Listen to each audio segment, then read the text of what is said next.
Yes, I will serve you while I'm waiting, and I will worship while I'm waiting this morning here on Heartbeat FM. Father, we just thank you this morning, Father, that we can wait upon your return.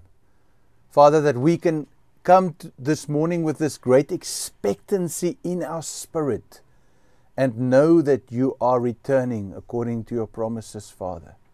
And as we celebrated Ascension Day yesterday, let this be a reminder, Father, of the posture that we are supposed to maintain whilst we wait. In Jesus' mighty name. And I ask today that you will touch those who listen, that you will touch those who are tuned in, who come with expectation by the power of your Holy Spirit, in Jesus' mighty name. Amen and amen. Well, welcome once again to His Heart on Heartbeat FM 103.9 and 107.4. It's amazing to be with you once again today and to be able to broadcast live here from our beautiful studio in George. It seems that the winter has come. It's cold today outside, but our hearts are warm, as we always used to say on a Sunday morning. Our hearts are warm and we are trusting God. We are trusting God. We are standing upon His word. You know, yesterday I gave a short message on our audio groups and on audio and radio about Ascension Day. And I was reading some scriptures, but this message actually was birthed on Monday when I was at a men's meeting. And while I was busy praying with somebody, I heard this song that just played on the radio. I heard this song play, While I'm Waiting. And this song says, while I'm waiting, I will serve you. While I'm waiting, I will stand. I will wait patiently for you, Lord. You know what? There are many warnings in the Bible how we wait. And I could share this with the person that I was praying with as a prophetic word. And then yesterday, as I was sharing, all of a sudden, the Holy Spirit took me to Acts chapter 1. And I started reading, and the Spirit of God just started speaking to me about waiting in this section of the scripture. It says in verse 6 that they gathered around Him and they asked Him, Lord, are you at this time going to restore the kingdom of Israel? This was prominent in their minds. Jesus was about to return to heaven. They were about to be alone on earth again. They didn't understand that the Holy Spirit would be with them and they would never be alone. Their concern was that the 100 years that the nation was oppressed by the Roman Empire, was that going to end? Was life going to get better? That was basically, essentially, their question. And you'll see as we read on that He said to them in verse 7, that it's not for you to know the times and the dates set by my Father by His authority, but you will receive power when the Holy Spirit comes on you, and you will be my witnesses in Jerusalem, Judea, Samaria, and to the ends of the earth. After He had said this, He was taken up before their eyes in a cloud from their sight. They were looking intently into the sky as He was going, when suddenly two men dressed in white stood beside them. Men of Galilee, they said, why do you stand here looking into the sky? And yesterday's message was twofold. I was speaking about this desire for us to change our environment, and then this also, the second part is this stunned effect. Here they're standing looking up in the sky. He's just told them, listen, you don't have to know when what's going to happen, but you're going to receive the Holy Spirit and then you will be my witnesses. So just, accept that and have peace in that. So when He left, they were just looking in the sky, and these men in the white clothes, these angels, they said, why do you stand there looking in the sky? The same Jesus who was taken from you will come back the same way you saw Him go. So they're saying He's going to return. He's going to return. And from this Ascension Day scripture, I drew two conclusions. The one is that there are things in our lives that are not perfect, that we want to change, but we can't change them. And I just want to qualify that again. I'm not talking about demonic oppression, possession, or theft. No, we know what the boundaries of the new covenant are, and we understand the authority that we have as a believer. I'm talking about uncomfortable situations that we find ourselves in many, many times, that we want to change. We want to change things. We don't want to be in this church, maybe. We don't want to be, with these people. We don't want to be in this workplace. But somehow we find ourselves stuck there, and we can't seem to find a solution or relief for our problem. He turns our attention away from the problems, away from the perfection that we desire on the outside. And he says, listen, it's not for you to know all these things, but you will receive power, and then you will be activated to fulfill the divine ministry. And this is what it's about. While I'm waiting, am I activated? And am I fulfilling the divine ministry? You must understand that He's going to come back and He's going to find us doing something here. And what are we going to be busy doing? Then there's this second part where I looked at the section where they were looking into the sky. Almost what they say, shell-shocked. They were just stunned. What should we do now? The angel said, listen, why are you looking in the sky? Stop just being stunned. Get into motion. This same Jesus that you saw go now, He's going to return. And that return should motivate us. It should be a motivational factor for us. The return of Christ should be something that we think about. There are many warnings in the Bible. The Bible repeatedly calls us to watch, to wait, and to remain faithful as we anticipate Christ's imminent return. Watch and be ready. Matthew 24:42 says, therefore, stay awake, for you do not know on what day the Lord is coming. In Matthew 25:13 it says, watch therefore, for you neither know the day nor the hour in which the Son of Man is going to come. In Luke 21:36 it says, be watchful, be always on the watch, and pray that you may be able to escape all that is about to happen. Now that's another thing we can discuss, is the rapture. But I don't want to get into that topic today, because here this talks about the rapture. It says pray that you can escape. In other words, pray that you can be raptured pre-tribulation. And this is a whole debate in the kingdom of God. So I don't want to get into that. But what I want to say to you, whether you believe in pre-tribulation rapture, post-tribulation rapture, mid-tribulation rapture, or no tribulation rapture, you don't believe in the rapture at all, it doesn't matter. It doesn't matter in this conversation. I'm saying He's going to return. And that is what we need to focus on. The one scripture that the Lord gave me a few years ago is to not mistreat my fellow servants. And this is probably the greatest problem in the kingdom of God today. There are so many hostile Christians in churches fighting each other.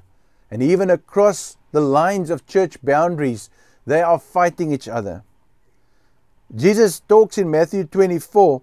He says that your Father has given you instruction to give the servants their food at the proper time. So He says you have a responsibility to nurture each other's while you're waiting. While you're waiting for Christ's return, whatever that looks like in your theology, I'm saying He's going to return. While you're waiting for His return, your Father has given you responsibility for which you will be held accountable. Saying, what are you doing? What are you doing while you're waiting? Here in Matthew 24:48 it says, but if that evil servant says in his heart, my master is delayed. In other words, it's taking too long, like the scoffers are saying. They've said this since we were babies. He hasn't come yet. He says, so that servant's heart is evil. And he says, my master is taking too long. What does he then do? This is so profound. He begins to beat his fellow servants. And the warning is that that master will then come at a day and a time when he doesn't expect him, and he will be judged. While I'm waiting, I must ensure that I'm waiting. I'm waiting in a posture of service. I'm waiting in a posture of obedience. I'm waiting in a posture of prayer, as we've read. A prayerful posture. A posture where I know the signs and the times, like the sons of Issachar, and I have discernment, where I search the scriptures like the Bereans did, but where I am in anticipation under guidance of the Holy Spirit, fulfilling my divine destiny. And I want to ask you, is this scripture true of your life? Have you become distracted to the point where you've actually become evil? Where what you do is evil. It warns us in Ephesians 4:31, it says, you must not let any bitterness and anger come on you. You must actually put it away. He says, put away from you bitterness, wrath, and anger. And yet the church is full of bitter, angry, and wrathful people many times. We must treat others as we want to be treated ourselves. And then the other point I want to make as we're ending off this message today is the parable of the 10 virgins. Now in that section of scripture in Matthew 25, you will find what many translations call bags of gold. The parable of the bags of gold, which talks about accountability. It talks about receiving something from God to deposit in your generation, and it talks about not activating that, not discharging that in your generation, not doing what you're supposed to do. This is a danger, and we are warned against this in the same section where he's talking about the parable of the virgins. So that section actually contains the parable of productivity, of executing what you're supposed to do. It also contains a section where we are warned that if we have a preoccupation with religion and with all sorts of activities and we don't get to the needy people groups, we will be goats and not sheep. Goats and not sheep. You know, even after serving for many, many years in ministry, I was one morning persuaded in 2014 that I read that scripture and I thought that I was not going to prison. I was not meeting the sick. I was not looking at the needy.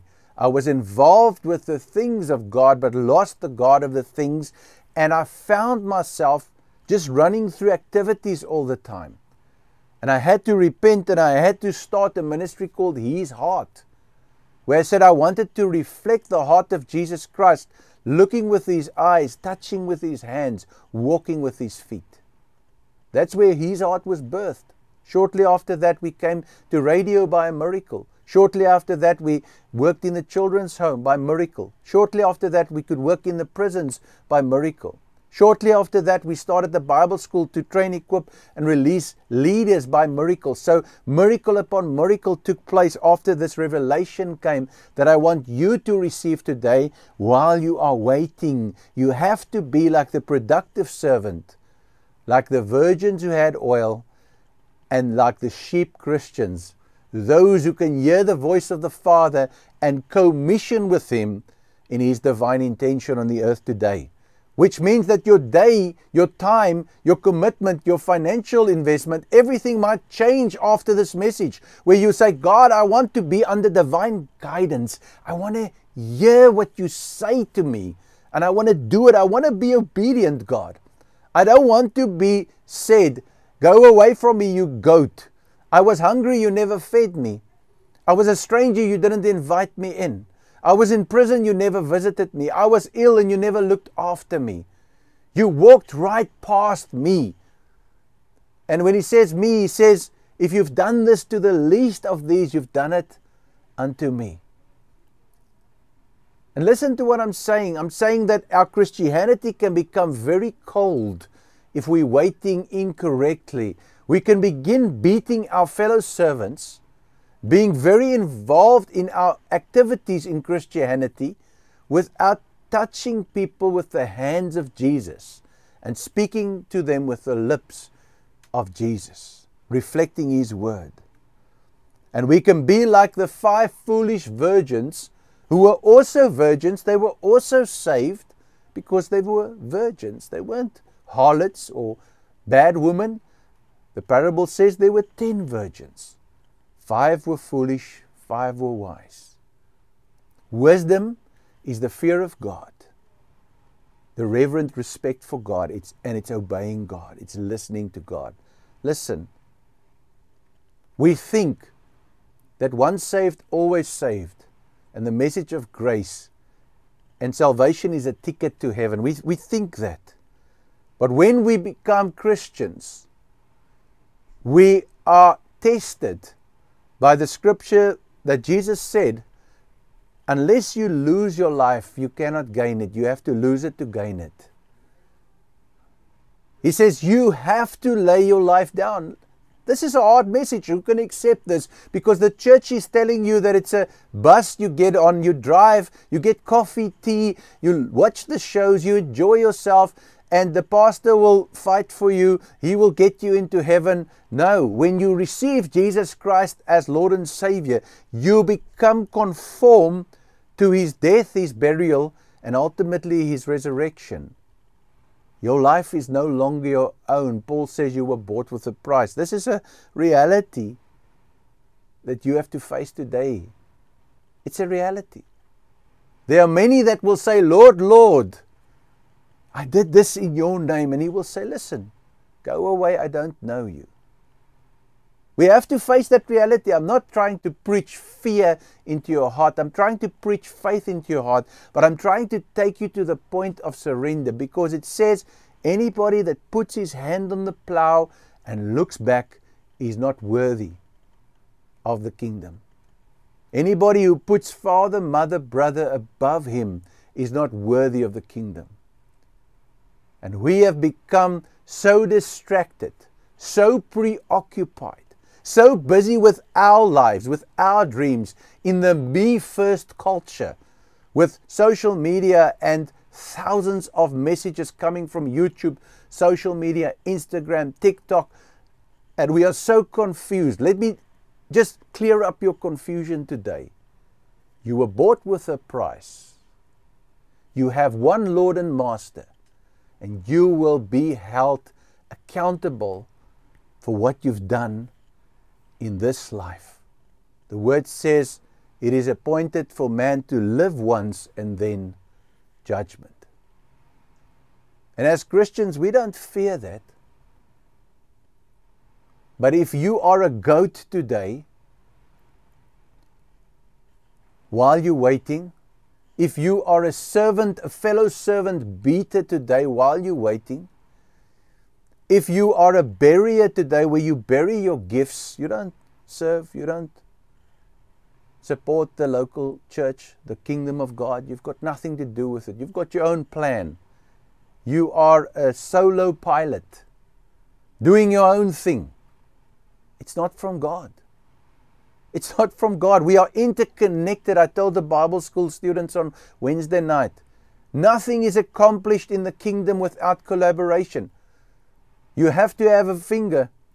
You have to have a hand. You have to have a foot. You have to have a toe. We are all members of the body. And God has ordained it this way that we need each other and we need to coexist and co-labor in order to forward the kingdom mandate.